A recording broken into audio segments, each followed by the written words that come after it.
ಈ ದುಡ್ಡನ್ನ ಟೆಡಿಬೇರ್ ಹಾಕೊಂಡು ತುಂಬಾ ಶ್ರಮ ಬಿದ್ದು ಅನಾಥಾಶ್ರಮಗಳಿಗೆ ಕಷ್ಟವಿರೋರಿಗೆ ಸಹಾಯ ಆಗ್ಲಿ ಅಂತ ಹೇಳಿ ಪರಮಾತ್ಮ ಹುಟ್ಟಿರೋ ಜಾಗದಲ್ಲಿ ದುಡ್ಡನ್ನ ಕಲೆಕ್ಟ್ ಮಾಡಿದ್ದಾರೆ. ಪರಮಾತ್ಮ ಸತ್ತಿರೋ ಜಾಗದಲ್ಲ, ಪರಮಾತ್ಮ ಹುಟ್ಟಿರೋ ಜಾಗ ಅದು ಯಾವುದು ಅಂತ ಗೊತ್ತಾ? ಡಾಕ್ಟರ್ ಪುನೀತ್ ರಾಜ್ಕುಮಾರ್ ಅವರ ಸ್ಮಾರಕದ ಹತ್ರ ಇಷ್ಟು ದುಡ್ಡನ್ನ ಕಲೆಕ್ಟ್ ಮಾಡಿದ್ದಾರೆ. ಈ ತರದ್ ಮಾಡ್ಲು ಕರ್ನಾಟಕದಲ್ಲಿ ನೀವು ಒಬ್ರೇನೋ, ನಿಮ್ ಜೊತೆಗಾರ ಯಾರು ಅವರಪ್ಪ? ಇದೊಂದೇ ಮಾಸ್ಟರ್ ಪೀಸ್.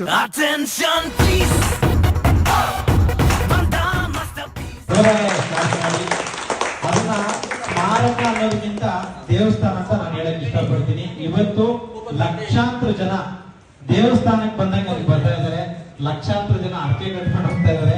ಸೊ ಹುಟ್ಟದ ಅರ್ಥ ಮಗನೇ ಎಲ್ರಿಗೂ ಹುಟ್ಲಿ ಅಂತ. ಸೊ ಬಹಳ ಸಂತೋಷ ಆಗುತ್ತೆ. ಸೊ ಪರಮಾತ್ಮ ಹುಟ್ಟಿರೋ ಜಾಗದಲ್ಲಿ ಕಲೆಕ್ಟ್ ಆಗಿರೋ ದುಡ್ಡು ನಮ್ಮ ಒಂದು ಆಶ್ರಮಕ್ಕೆ ಬಂದಿದೆ ಅಂದ್ರೆ ನಮ್ಮ ಪುಣ್ಯ ಅಂತಾನೆ ಹೇಳ್ಬೋದು. ಇದೆಲ್ಲ ಕೌಂಟ್ ಆಗುತ್ತೆ. ಕೌಂಟ್ ಆಗಿ ಅವರ ಶ್ರಮಕ್ಕೆ ಪ್ರತಿಫಲವಾಗಿ ಅಪ್ಪು ಸರ್ ಎಷ್ಟು ಕೊಟ್ಟಿದ್ದಾರೆ ಅಂತ ನಮ್ಗೆ ಗೊತ್ತಾಗುತ್ತೆ. ಅದಾದ್ಮೇಲೆ ನಿರ್ಧಾರ ಅವ್ರು ಮಾಡ್ತಾರೆ ಆಶ್ರಮಕ್ಕೆ ಏನ್ ತರಬೇಕು ಅಂತ. ಕರೆಕ್ಟಾ ಸರ್? ಖಂಡಿತ ಖಂಡಿತ ಸರ್. ಈಗ ಎಲ್ಲಾ ದೇವ್ರ ಮಕ್ಕಳು ಕೂಡ ಲೆಕ್ಕ ಮಾಡ್ಬೋದು.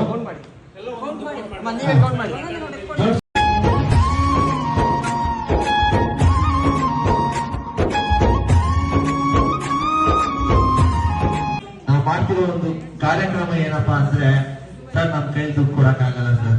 ನಮಗ್ ಬರೋ ಸಂಬಳಕ್ಕೆ ನಾವು ದುಡಿಯಕ್ ಆಗಲ್ಲ, ನಾವು ಕೊಡಕ್ ಆಗಲ್ಲ. ಸೊ ನಾವು ಕೊಡ್ದೇನೆ ಏನಾದ್ರೂ ಒಂದ್ ಮಾಡ್ಬೋದು. ಕೈಲ ಕಾಸಿಲ್ಲ ಅಂದ್ರೂ ಏನಾದ್ರೂ ಒಂದ್ ಸಹಾಯ ಮಾಡ್ಬೋದು ಅನ್ನೋ ಉದ್ದೇಶ ಇಟ್ಕೊಂಡು ಒಂದು ನಮ್ದೇ ಆದ ಟೀಮ ಕಟ್ಕೊಂಡು ಟೆಡಿ ಬ್ರೋ ಅಂತ ಒಂದು ಟೀಮ ಕಟ್ಕೊಂಡು ನಾವು ನಡೆಸ್ತಿರೋ ಕಾರ್ಯಕ್ರಮ ಸರ್. ಏನಪ್ಪಾ ಅಂದ್ರೆ ಇದು ನಾವ್ ಯಾರು ₹1 ದುಡ್ಡು ಹಾಕಿಲ್ಲ ಸರ್. ಇದ್ರಲ್ಲಿ ನಾವು ನಡೆಸ್ತಿರೋ ಟೀಮ್ ಇದೆಯಲ್ಲ, ಯಾರು ಕೂಡ ₹1 ದುಡ್ಡು ಹಾಕಿಲ್ಲ.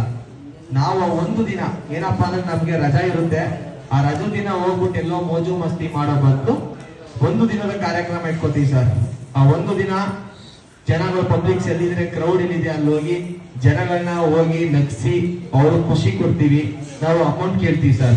ಏನಪ್ಪಾ ಅಂದ್ರೆ ಒಂದು ಒಳ್ಳೆ ಉದ್ದೇಶ. ಏನಕ್ಕೆ ಅಂದ್ರೆ ಎಷ್ಟೋ ಜನ ಆಶ್ರಮಗಳಲ್ಲಿ ಅಪ್ಪ ಅಮ್ಮನ ನೋಡ್ಕೊಳಕ್ಕಾಗದೆ, ವಯಸ್ಸಾಗಿರೋರನ್ನ ನೋಡ್ಕೊಳಕ್ಕಾಗದೆ ಬಿಟ್ಬಿಟ್ಟಿದ್ದಾರೆ. ಅಂತವ್ರನ್ನ ನಡೆಸ್ತಿದ್ದಾರೆ ನಮ್ಮ ಜನಸ್ನೇಹಿ ಯೋಗೇಶ್ವರನವರು. ಅವರೇ ಅಷ್ಟೊಂದು ಸ್ಟ್ರಗಲ್ ಪಡ್ತಿದ್ದಾರೆ, ಅಷ್ಟೊಂದು ಕೇರ್ ತಗೊಂಡು ನಡೆಸ್ತಿದ್ದಾರೆ ಅಂದ್ಮೇಲೆ ನಾವೊಂದು ಅದಕ್ಕೆ ಸಪೋರ್ಟ್ ಮಾಡ್ಬೇಕು ಅಂತ ಒಂದು ಉದ್ದೇಶ ಇಟ್ಕೊಂಡು ಇದೇ ನಮ್ಮ ಡಾಕ್ಟರ್ ಪುನೀತ್ ರಾಜ್ಕುಮಾರ್ ಸರ್ ಹುಟ್ಟುಹಬ್ಬದ ದಿನ ಒಂದು ಆಕ್ಟಿವಿಟಿ ಸ್ಟಾರ್ಟ್ ಮಾಡ್ತೀವಿ. ಆ ಆಕ್ಟಿವಿಟಿ ಸ್ಟಾರ್ಟ್ ಮಾಡೋ ಟೈಮಲ್ಲಿ ಜನಗಳು ಎಲ್ಲ ತುಂಬಾ ಚೆನ್ನಾಗಿ ರೆಸ್ಪಾನ್ಸ್ ಮಾಡ್ತಾರೆ, ಸ್ಪಂದಿಸ್ತಾರೆ. ಕೆಲವರು ನೆಗೆಟಿವ್ ಕಮೆಂಟ್ ಹಾಕ್ತಾರೆ, ಮಾತಾಡ್ತಾರೆ, ಏನೋ ಇವರು ಸುಮ್ನೆ ಏನೋ ಸ್ವಾರ್ಥಕ್ಕೆ ಮಾಡ್ಕೋತಾರೆ. ಸರ್ ನಾವ್ ಈಗ ಮಾಡ್ತಿರೋದು ಯಾವುದೇ ಸ್ವಾರ್ಥಕ್ಕೋ ಇಲ್ಲ ಪಬ್ಲಿಸಿಟಿಗೋ ಸೋಕಿಗೋ ಅಲ್ಲ ಸರ್.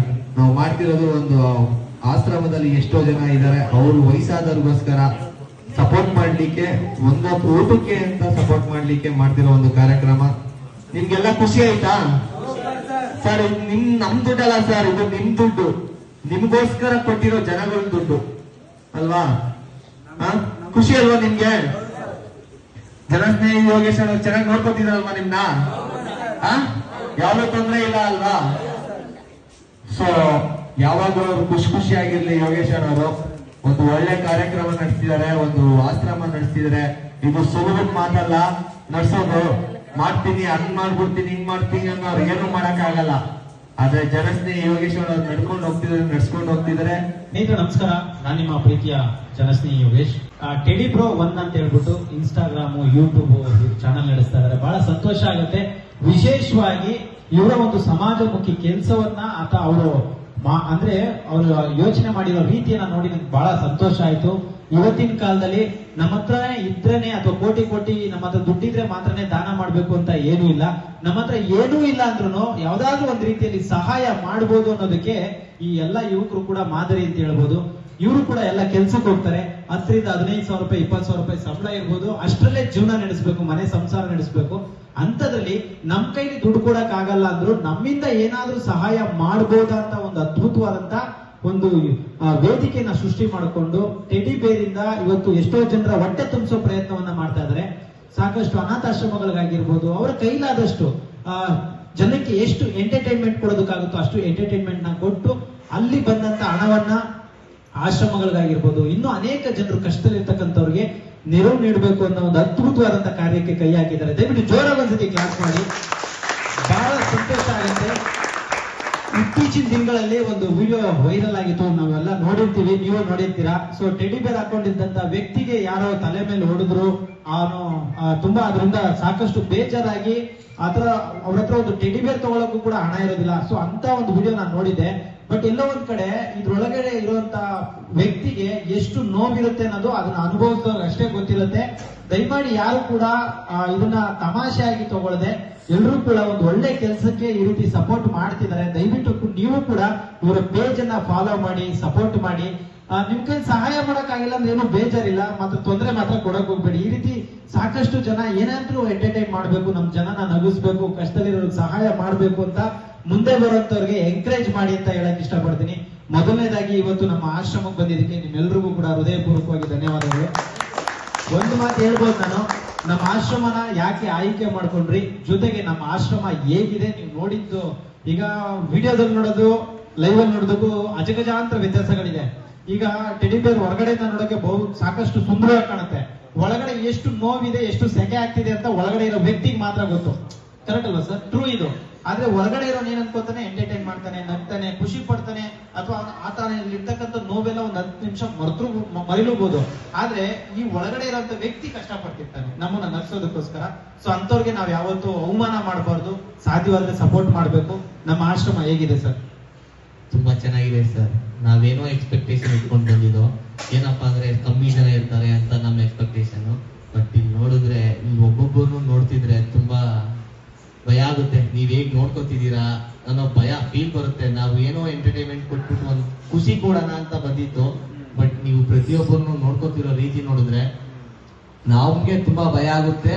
ಮತ್ತೆ ನಿಮ್ ಮೇಲೆ ಪ್ರೌಡ್ ಫೀಲ್ ಆಗ್ತೈತೆ, ತುಂಬಾ ತುಂಬಾ ಪ್ರೌಡ್ ಫೀಲ್ ಆಗ್ತೈತೆ. ಇಷ್ಟು ಜನನು ನೀವು ನೋಡ್ಕೊತಿದ್ದೀರಾ, ನಿಭಾಯಿಸ್ತಿದ್ದೀರಾ. ಏನೇ ಬಂದ್ರು ಕೆಲವರು ಬ್ಯಾಡ್ ಕಮೆಂಟ್ಸ್ ಹಾಕ್ತಾರೆ, ಅಂತವ್ರನ್ನೆಲ್ಲ ನೆಗೆಟಿವ್ ಬಿಟ್ಟಾಕ್ಬಿಟ್ಟು ಒಂದು ಒಳ್ಳೆ ಉದ್ದೇಶದಿಂದ ನೋಡ್ಕೊತಿದ್ದೀರಲ್ಲ, ಇದು ತುಂಬಾ ಪ್ರೌಡ್ ಫೀಲ್ ಬರ್ತಿದೆ sir. Thank you so much. ನೀವು ಮಾಡ್ತಿರೋ ಕಾರ್ಯಕ್ಕೆ ನಾವು ಮಾಡ್ತಿರೋದು ಸರ್ 100ಕ್ಕೆ 0.01% ಅಷ್ಟೇ ಸರ್. ನಾವು ಮಾಡ್ತಿರೋದು ಏನೇನು ಅಲ್ಲ, ಬಟ್ ನೀವು ಮಾಡ್ತಿರೋ ಒಂದು ಒಳ್ಳೆ ಉದ್ದೇಶ ನಿಜವಾಗ್ಲೂ ಒಂದು ದೊಡ್ಡ ಮಟ್ಟಕ್ಕೆ ಹೋಗುತ್ತೆ ಸರ್. ಹೀಗೆ 100 ಜನ ಇವಾಗ ಎಷ್ಟು ಜನ ಇದ್ದಾರೆ? 100 ಜನ ಇದ್ದಾರೆ, 110 ಜನ ಇದ್ದಾರೆ. ಬಟ್ ಇನ್ನೂ ಜನ ಜಾಸ್ತಿ ಆಗ್ಲಿ, ಮತ್ತೆ ನೀವು ದೊಡ್ಡದಾಗಿ ಬೆಳೀರಿ ಸರ್. ಒಂದು ಒಳ್ಳೆ ಉದ್ದೇಶಕ್ಕೆ ಮಾಡ್ತಾ ಇರೋದು. Thank you so much sir, ನಮ್ಮ ಟೆಡಿ ಬ್ರೋ ಒಂದ್ ಕಡೆಯಿಂದ. ನೀವು ಇವಾಗ ಹೇಳಿದ್ರಿ ಒಂದು ಮಾತು, ಇಷ್ಟು ಜನರನ್ನ ನೋಡ್ಕೊಳ್ಳೋದಕ್ಕೆ ಎಷ್ಟು ಕಷ್ಟ ಇರುತ್ತೆ ಅಂದ್ರೆ ಅದನ್ನ ಅನುಭವಿಸೋಕೆ ಅಷ್ಟೇ ಗೊತ್ತು. ಈಗ ಎಷ್ಟೋ ಜನ ಬ್ಯಾಡ್ ಕಮೆಂಟ್ಗಳು ಹಾಕ್ತಾರೆ. ಸೊ ಬ್ಯಾಡ್ ಆಗಿ ಮಾತಾಡ್ತಾರೆ, ಕೈಲಾಗ್ದಿದ್ದವರು ಏನೋ ಕಿಸಿಯಕ್ ಆಗ್ದಿದ್ದವರೆಲ್ಲ ಮಾತಾಡ್ತಾರೆ. ಅದ್ರ ಬಗ್ಗೆ ಯಾವಾಗ್ಲೂ ತಲೆ ಕೆಡ್ಸ್ಕೊಳಕ್ಕಾಗಲ್ಲ. ಆದ್ರೆ ಒಂದು ಮಾತನ್ನ ನಾನು ಕ್ಲಿಯರ್ ಆಗಿ ನೇರವಾಗಿ ಹೇಳ್ತೀನಿ.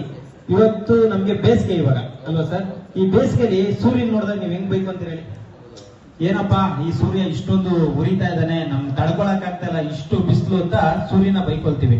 ಅದೇ ಚಳಿಗಾಲ ಮಳೆಗಾಲದಲ್ಲಿ ಏನ್ ಮಾಡ್ತೀವಿ ಹೇಳಿ, ಸೂರ್ಯ ಎಷ್ಟೊತ್ತಿಗೆ ಬಂದನಪ್ಪ ಅಂತ ಕಾಯ್ಕೊಂಡ್ ಕೂತ್ಕೊಳ್ತೀವಿ. ಅರ್ಥ ಆಗ್ತಿದ್ಯಾ?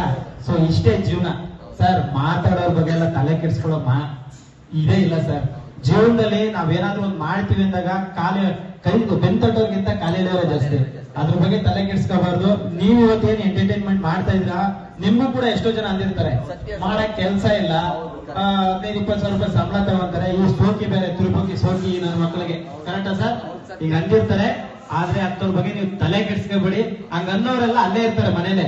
ಆದ್ರೆ ನೀವು ಸಾರ್ವಜನಿಕವಾಗಿ ಸಹಾಯ ಮಾಡ್ತಾ ದೇವ್ರ ಹತ್ರ ನಿಮ್ ಲೆಕ್ಕ ಇರುತ್ತೆ ಸರ್. ದೇವ್ರ ಪಾದಕ್ಕೆ ನೀವು ತಲುಪ್ತೀರಾ.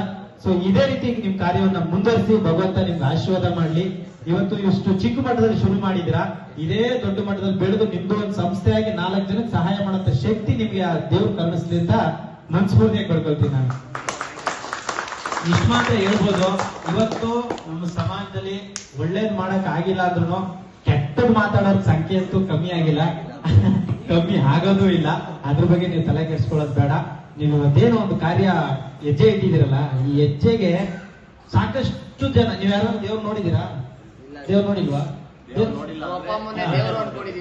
ನೋಡಿ ಸರ್, ದೇವ್ರನ್ನ ಯಾರು ನೋಡೋಷ್ಟು ಒಳ್ಳೆಯವರಲ್ಲ. ಸೊ ದೇವ್ರು ಮೆಚ್ಚುವಂತ ಕೆಲಸವನ್ನ ನಾವು ಮಾಡಬಹುದು. ಇವಾಗ ನೀವು ಮಾಡ್ತಾ ಇದೀರಲ್ಲ, ಇದು ದೇವ್ರು ಮೆಚ್ಚೋ ಕೆಲಸ.